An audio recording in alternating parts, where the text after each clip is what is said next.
আসসালামু আলাইকুম। সংবাদে আপনাদের সবাইকে স্বাগত। সংবাদ শিরোনাম। নাগরিক শোক সভায় বেগম খালেদা জিয়ার দীর্ঘ রাজনৈতিক সংগ্রাম ও আপোষহীনতাকে স্মরণ, রাষ্ট্রের সর্বোচ্চ সম্মানসূচক উপাধিতে ভূষিত করার প্রস্তাব। অনেক গুণ তার ছিল, তার সবচেয়ে বড় গুণ ছিল তিনি বলেছিলেন তিনি সাহসী এবং তিনি দেশপ্রেমী, আপোষহীন নেত্রী। এই অভিধা তার ভাগ্যে জুটেছিল। এই যে উদারতা, এই যে ভবিষ্যতের দিকে তাকানো, আমি মনে করি এটা অসাধারণ একটি গুণ। আগামী দিনের যে ইতিহাস এই জনপদে সৃষ্টি হবে, তার প্রপেলার হবেন, তার ড্রাইভিং ফোর্স হবেন বেগম খালেদা জিয়া। এই বর্তমান সরকারকে অনুরোধ করব, খালেদা জিয়াকে যেন সর্বোচ্চ সম্মানসূচক উপাধি দেওয়া হয়। 11 দলীয় ঐক্য ছেড়ে 268 আসনে একক নির্বাচনের ঘোষণা ইসলামী আন্দোলনের। জামায়াতের আদর্শ বিচ্যুতির অভিযোগ, এখনো সমঝোতায় আশাবাদী নেতারা। আস্থা, বিশ্বাস, শ্রদ্ধার জায়গা যখন ভেঙে যায় তখন তো আসলে সেখানে ঐক্য টিকে না। যদি আসেন তো আলহামদুলিল্লাহ, যদি না আসেন তাহলে জোট সিদ্ধান্ত নেবে। আমাদের যেটা এখন 11 দলীয় নির্বাচনী ঐক্য যেটা আমরা নাম দিয়েছি, তখন এটা বসে ওনারা আসেন। গণভোটে হ্যাঁয়ের পক্ষে প্রচারণা, সমৃদ্ধ দেশ গড়তে ইতিবাচক থাকার আহ্বান উপদেষ্টাদের। সরকারের এমন অবস্থানের সমালোচনা আমির খসরুর। উত্তরার অগ্নিকাণ্ডে শিশুসহ 2 পরিবারের 6 সদস্যের প্রাণহানি, বাড়িওয়ালার গাফিলতিকে দুষছেন স্বজন প্রতিবেশীরা। বারান্দাতে দাঁড়িয়ে বাচ্চারা চিৎকার করতেছে, কিন্তু কোনোভাবে তাদেরকে উদ্ধার করা সম্ভব না, কারণ গ্রিলগুলো এমনভাবে বন্ধ যে ওখান থেকে বেরিয়ে আসার কোনো উপায় নেই। গেটের চাবি কোনো ভাড়াটিয়ার কাছে থাকে না। তো যদি ধরেন আজকে আগুন লাগেছে, ভূমিকম্প হলে দেখবেন যে, আল্লাহ না করুক, বাট যদি কখনো হয় দেখবেন যে গেটের এখানে অনেকগুলো মানুষের লাশ পাবেন। ইবাদত বন্দেগীতে পবিত্র শবে মিরাজ পালন করছেন ধর্মপ্রাণ মুসলমানরা। এই রাতে আল্লাহর সাক্ষাৎ লাভ করেন মহানবী। ফরজ করা হয় 5 ওয়াক্ত নামাজ। টাকা চাওয়ায় রাজবাড়ীতে ফিলিং স্টেশন কর্মীকে গাড়ি চাপা দিয়ে হত্যা, যুবদল নেতা সহ আটক 2। বর্তমান অসহিষ্ণু সময়ে তাকে অনুসরণ করা খুব জরুরি, যিনি তার গোটা জীবন সংযমে আর আত্মমর্যাদায় অটল ছিলেন। দেশের জন্য, মানুষের জন্য আমৃত্যু লড়াই করেছেন। বলছি সাবেক প্রধানমন্ত্রী বেগম খালেদা জিয়ার কথা।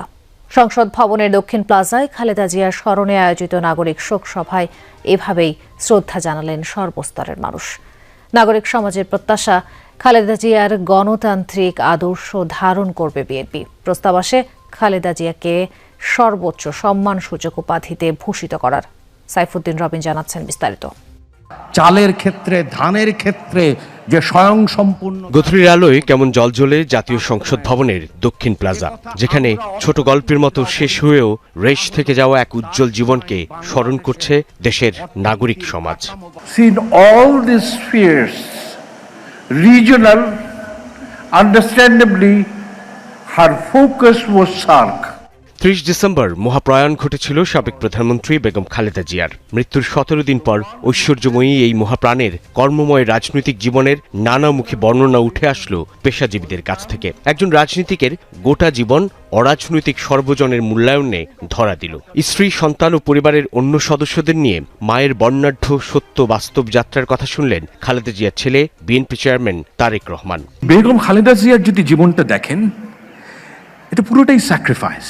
কি করে বেগম খালেদা জিয়া উন্নয়ন আর উৎপাদনের রাজনীতিকে গুরুত্ব দিয়েছিলেন তাই উঠে আসে বক্তব্যে। অনেক গুণ তার ছিল, তার সবচেয়ে বড় গুণ ছিল তিনি বলেছিলেন তিনি সাহসী এবং তিনি দেশপ্রেমী, দেশকে তিনি ভালোবাসেন। উনি কিন্তু ইজিলি বলতে পারতেন যে আমি প্রতিশোধ চাই না, কিন্তু আমি ন্যায় বিচার চাই আমার বিরুদ্ধে যা করা হয়েছে।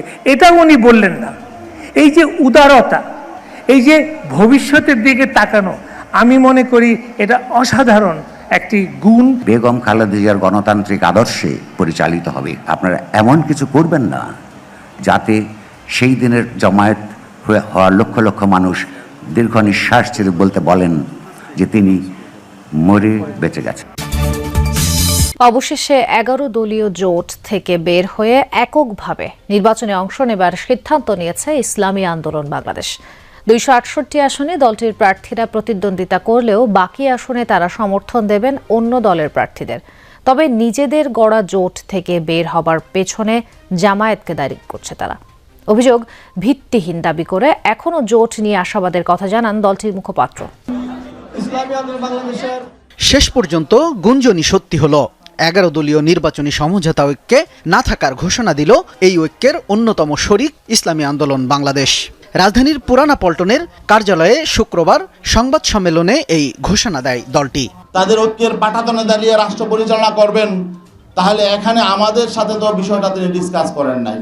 সংবাদ সম্মেলনে ইসলামী আন্দোলনের মুখপাত্র গাজী আতাউর রহমান জোটের ভাঙনের পেছনে দায়ী করেন জামাতে ইসলামীর কর্মকাণ্ডকে, ফলে এককভাবে প্রতিদ্বন্দ্বিতা করার ঘোষণা দেয় ইসলামী আন্দোলন। ইসলামী আন্দোলন বাংলাদেশ আসন্ন ত্রয়োদশ জাতীয় সংসদ নির্বাচনে 268 জন সংসদ সদস্য প্রার্থী এখনো পর্যন্ত মাঠে কাজ করছেন। আমরা তাদেরকে নির্দেশনা দিয়ে দিয়েছি, তারা নির্বাচনের প্রতিদ্বন্দ্বিতা করবেন, একজনও তারা মনোনয়নপত্র প্রত্যাহার করবেন না। রাজনৈতিক শ্রদ্ধাবোধ ও ইসলামী মূল্যবোধ পরিহার ঐক্য নষ্টের মূল কারণ বলে উল্লেখ করেন তিনি। বিএনপি বা জাতীয় পার্টির সঙ্গে জোট গঠনের সম্ভাবনা নেই বলেও জানান দলটির মুখপাত্র। আলোচনা শুরুতেই জামাতের আমির মোহতারাম তিনি আমাদের আমিরকে বললেন, প্রথম আলোতে একটা জরিপ এসেছে দেখেন। তাহলে এটার অর্থ কি? এটার অর্থ হলো যে তাকে ইনসাল্ট করা, যে আপনাদের তো কোনো পয়েন্টই নাই, মানে জনমতে আপনাদের কোনো কি নাই, কোনো 1%ও নাই, 0.1, মানে 1%-এর শতভাগের 1 ভাগ। তো এটা হলো উনি ইনসাল্ট করে শুরু করেছে যাত্রা। সেদিনই মোহতা আমির আমাদেরকে বলেছেন যে তাদের কিন্তু মতলব ভালো নয়। এদিকে ইসলামী আন্দোলনের 11 দল থেকে বেরিয়ে যাওয়ার প্রতিক্রিয়ায় জামাত মুখপাত্র বলেন, দলটির তোলা অভিযোগ ভিত্তিহীন। কিছু ভুল বোঝাবুঝি থাকলেও জামাত জোট নিয়ে শুরু থেকেই আন্তরিক ছিল বলে দাবি করেন তিনি। তাদের জন্য আলোচনা সাপেক্ষে সব দল একসাথে আলোচনা করে এই আসনগুলো রাখা হয়েছিল তাদের জন্য। যদি আসেন তো আলহামদুলিল্লাহ, যদি না আসেন তাহলে মানে জোট সিদ্ধান্ত নেবে। আমাদের যেটা এখন 11 দলীয় নির্বাচনী ঐক্য যেটা আমরা নাম দিয়েছি, তখন এটা বসে ওনারা সিদ্ধান্ত নেবেন। জোট নিয়ে এখনো আশাবাদের কথা জানান জামাতের মুখপাত্র। গণভোটের প্রচার ও ভোটার উদ্বুদ্ধকরণে দেশের বিভিন্ন স্থানে মতবিনিময় সভা অনুষ্ঠিত হয়েছে। সমৃদ্ধ দেশ গড়তে ও জুলাই আন্দোলনের চেতনার বাস্তবায়নে গণভোটে হ্যাঁয়ের পক্ষে থাকার আহ্বান জানান অন্তর্বর্তী সরকারের উপদেষ্টারা। অন্যদিকে প্রধান উপদেষ্টার প্রেস সচিব বলেছেন, গণভোট নিয়ে সরকার সঠিক অবস্থানেই রয়েছে। সরকারের সার্বিক দায়িত্ব হচ্ছে ভোটের পক্ষে জনগণকে উৎসাহিত করা, কোনো নির্দিষ্ট ভোট বা মতের পক্ষে অবস্থান নেওয়া নয়। এই মন্তব্য করেছেন বিএনপির স্থায়ী কমিটির সদস্য আমির খসরু মাহমুদ চৌধুরী। সকালে চট্টগ্রামের নাসিরাবাদ সরকারি উচ্চ বিদ্যালয়ে গাউসুল আজম সৈয়দ আহমদুল্লাহ মাইজ ভান্ডারীর 200তম জন্মবার্ষিকী এবং 120তম উরুস শরীফ উপলক্ষে আয়োজিত সমাবেশে একথা বলেন তিনি। আমির খসরু আরও বলেন, একটি গণতান্ত্রিক সমাজে জনগণের মতামত এবং অধিকারকে সম্মান জানানোই রাষ্ট্রের মূল দায়িত্ব। অনুষ্ঠানের উদ্বোধন করেন চট্টগ্রাম সিটি কর্পোরেশনের মেয়র ডাক্তার শাহাদাত হোসেন।